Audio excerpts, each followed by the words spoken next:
ওমা আল্লামনাহু আশ-শি'রা ওমা ইয়ানবাগী লাহু ইন হুয়া ইল্লা যিকরুন ওয়া কুরআনুম মুবিন। আমি আমার রাসূলকে কবিতা শিখাইনি। আমি আমার রাসূলকে কি শিখাই নাই? কবিতা শিখাই নাই। আমি রাসূলকে কবিতা দেই নাই। আমি রাসূলকে জিকির দিয়েছি এবং কোরআন দিয়েছি। রাসূলকে কি দিয়েছি? জিকির দিয়েছি এবং কোরআন দিয়েছি। ওমা আল্লামনাহু আশ-শি'রা, আমি তাকে কবিতা শিখাই নাই। ওমা ইয়ানবাগী লাহু, আর তার কবিতা শিখা তার জন্য ঠিকও না, তার জন্য মুনাসিবও না। ইন হুয়া ইল্লা যিকরুন, এটা শুধুই জিকির। ওয়া কুরআনুম মুবিন, এবং সুস্পষ্ট কোরআন। এবং সুস্পষ্ট কি? কোরআন। বলে এটা হলো জিকির এবং সুস্পষ্ট কোরআন।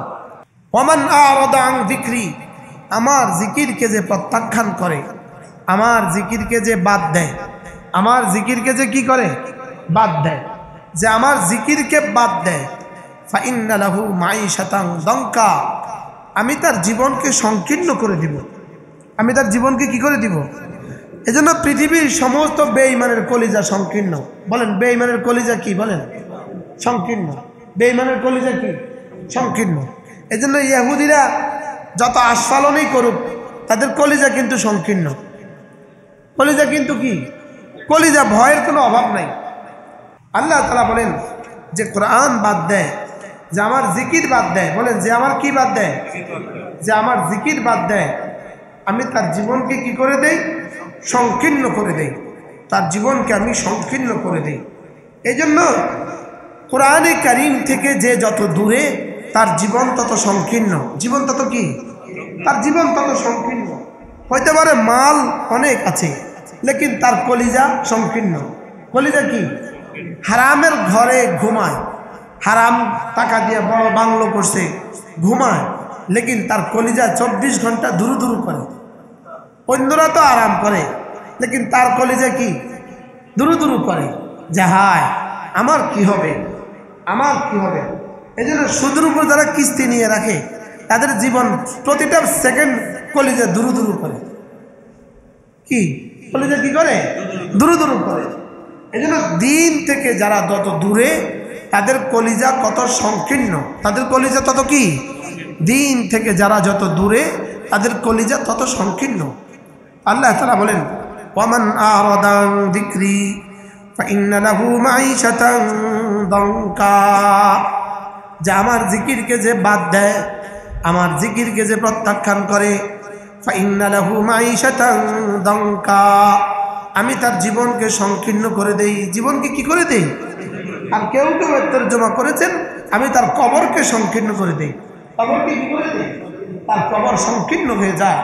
তার কবর এতটা ছোট হয়ে যায়, এতটা চিপকে যায়, তার এক পাজরের হাড্ডি আরেক পাজরের ভিতরে ঢুকে যায়। মাঈশাতান দানকা, এক তর্জমা হলো তার দুনিয়াকে সংকীর্ণ করে দেই, আরেক তর্জমা হলো তার কবরকে কি করে দেই? সংকীর্ণ করে দেই।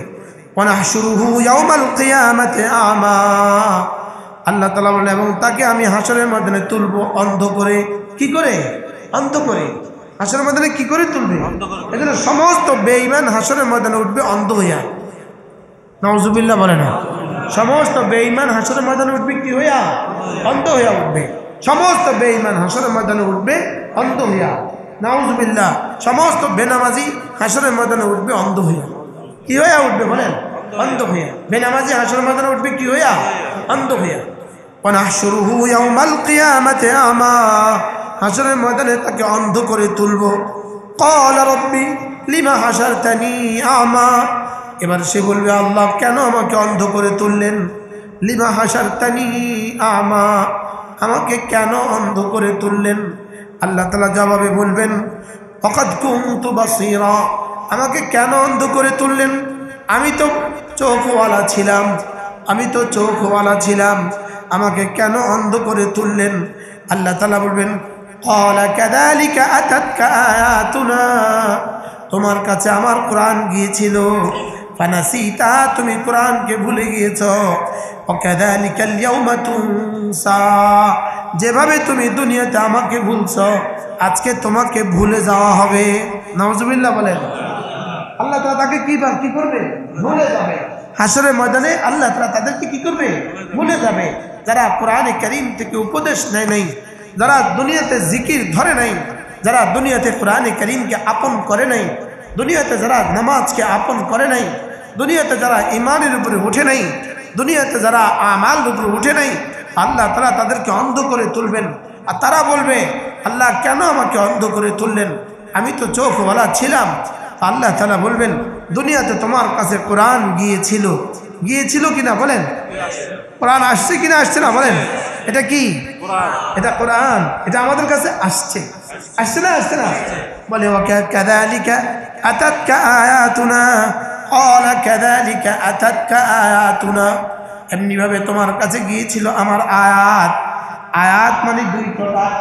আয়াত মানে নিশানা মানে দলিল, প্রমাণ। তোমার কাছে আমার প্রমাণ গিয়েছিল। এই প্রমাণ হলো দুই প্রকার, আয়াতে কোরআনিয়া, আয়াতে আয়ানিয়া। কিছু আয়াত হলো কোরআনে কারীমের আয়াত, আর কিছু আয়াত হলো চোখে দেখা আয়াত। সুবহানাল্লাহ। চোখে দেখা হাজারো নিদর্শন আছে, চোখে দেখা হাজারো নিশানা আছে। এই ব্রুগুলো আল্লাহ তাআলার কুদরত, এগুলো আল্লাহ তাআলার কুদরত। এগুলো এত ছোট থাকলো কেন? এগুলো এত বড় হয়ে গেল কেন? আল্লাহ তাআলার কুদরত। এগুলো হলো আয়াতে আয়ানিয়া, এগুলো হলো চোখে দেখা নিদর্শন। চোখে দেখা নিদর্শন। দাড়িগুলো পেকে গেল, ব্রু কাঁচা রয়ে গেল যে কি? এগুলো চোখে দেখা নিদর্শন। এগুলো কাঁচা কেন? এগুলো পাকা কেন? আশ্চর্য না? দেখেন না দাদা, মাশাআল্লাহ, একটা দাড়িও কাঁচা নেই, একটা ব্রুও পাকে নেই। এখানে আর এখানে দূরত্ব, এখানে আর এখানে দূরত্ব। এখানে একটাও পাকে নেই, এখানে একটাও কাঁচা নেই। কি? এখন ডাক্তাররা বলবে হরমোনের ব্যবধান আছে। আর কোনো উত্তর না পারলে হরমোনের ব্যবধান, হরমোনের ব্যস্ত। বিখ্যাত ডাক্তার যে বসে আছে, কি আমাদের সদর হসপিটালে আছে, তো কি বলবে? হরমোনের ব্যাস কম না, হরমোনের ব্যাস কম না, আল্লাহর কুদরতের নিয়ন্ত্রণ। সুবহানাল্লাহ বলবেন না? হাজারো প্রশ্নের উত্তরে বিজ্ঞান হয়ে যায় অজ্ঞান। বলেন, বিজ্ঞান হয়ে যায় কি? অজ্ঞান। আচ্ছা, পুরুষের দাড়ি উঠলো কেন, মেয়েদের দাড়ি উঠে নাই কেন? ডাক্তার বলে হরমোনের ব্যাস কম। কি কারণ? হরমোনের ব্যাস কম। আর আমরা বলি কুদরতের ব্যতিক্রম। আমরা কি বলি? আমরা বলি কুদরতের ব্যতিক্রম। একটা হলো আয়াতে কোরআনিয়া, আল্লাহ তাআলার কোরআনের আয়াত। এটা হলো আয়াতে আয়ানিয়া, চোখে দেখা আয়াত। আয়াত মানে কুদরতের নিদর্শন। আয়াত মানে কি? চোখে দেখা নিদর্শন। আরো আছে কিনা বলেন? যেমন আরেকটা নিদর্শন বলেন তো। দাঁত আল্লাহর কুদরতের নিদর্শন। নখ আল্লাহর কুদরতের নিদর্শন। নখ বড় হয়, দাঁত বড় হয় না। সুবহানাল্লাহ। দাঁত বড় হয়েছে কি হয়েছে না? হয়েছিল তো, উঠছে, উঠে বড় হয়েছে না? আচ্ছা, যেভাবে উঠার পরে বড় হয়েছে, এভাবে যদি এখন বড় হইতে থাকতো, হ্যাঁ, এটা কোন নিদর্শন বলেন? চোখে দেখা নিদর্শন। বলেন, এটা হলো আয়াতে কোরআনিয়া, এটা হলো আয়াতে আয়ানিয়া। এটা হলো কোরআনে কারীমের আয়াত, এটা হলো চোখে দেখা আয়াত। কোরআনে কারীমের আয়াত দ্বারাও বোঝা যায় আল্লাহ তাআলা কুদরতওয়ালা। চোখে দেখা হাজারো আয়াত দ্বারা বোঝা যায় আল্লাহ তাআলা কুদরতওয়ালা। সুবহানাল্লাহ। বোঝা যায় না? বুঝে যায়। মায়ের স্তনের দুধ আল্লাহ তাআলার কুদরতের নিদর্শন। সুবহানাল্লাহ। মায়ের পেটটা আল্লাহ তাআলার কুদরতের নিদর্শন। আল্লাহ তাআলার কুদরতের কি নিদর্শন? আজিব, আল্লাহ তাআলার কুদরতের নিদর্শন। এটা মায়ের পেটে যে আমার দুটা হাত সমান করলো, ফিতা পাঠাইলো কবে? মাইপলো কে? সুবহানাল্লাহ বলেন। এটা কে মেপে দিল ওখানে? কি ছোট দুটাকে এত সমান করলো কেমনে? রাইখা দিছেন, ভিতরে আর কিছু ঢুকে না, খুলছেন তো ঢুকে। আচ্ছা, যদি এখানে চিপি লাগাইতো তো কি অবস্থা হইতো বলেন না? হ্যাঁ, শুধু এরাদাকে বানাইছে এটা চিপি, চিপি বানাইছে এরাদাকে। আমার ইচ্ছাকে বানাইছে এটা ঢাকনা। সুবহানাল্লাহ বলবেন না? কি এটা ঢাকনা কোথায়? বুঝে না? আমার এরাদা, আমার ইচ্ছা, বলেন আমার কি, আমার ইচ্ছা হলো এটা ঢাকনা, আমার ইচ্ছা হয়েছে ঢেকে গেছে, আমার ইচ্ছা হয়েছে খুলে গেছে। সুবহানাল্লাহ বলবেন না কি ভাই?